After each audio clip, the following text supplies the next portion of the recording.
Se alza una voz, se eleva el canto, se alza una voz, se eleva el canto, se alza la voz y el canto sobre los abismos del dolor, sobre los abismos del dolor, por los caminos de la esperanza siempre abierta, por los caminos de la esperanza siempre abierta.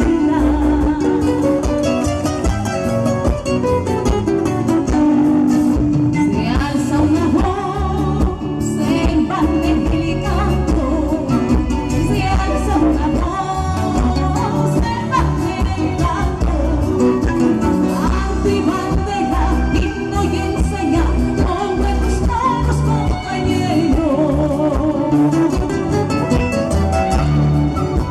Canto antiguo, rebelde idealitivo, grito como un niño, pongo en tus manos, compañero, guarda en tu pecho esa enseña, guarda en tu pecho esa enseña.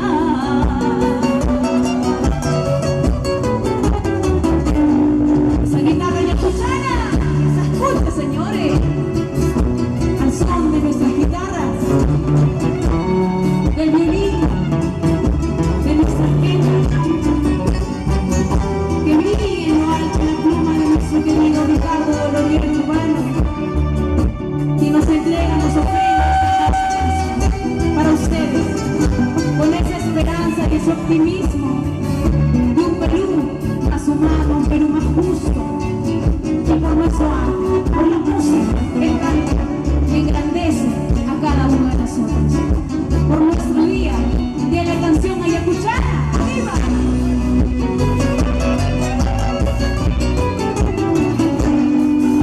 Cuando el terror asesino pisa la vida de un niño, alza tu voz, eleva tu canto. Miles de voces alzadas sacudirán las montañas para unirse a tu canto. Nunca lo dudes, compañero, guarda en tu pecho esa enseña. Cuando el terror asesino pisa la vida de un niño, alza tu voz, eleva tu canto.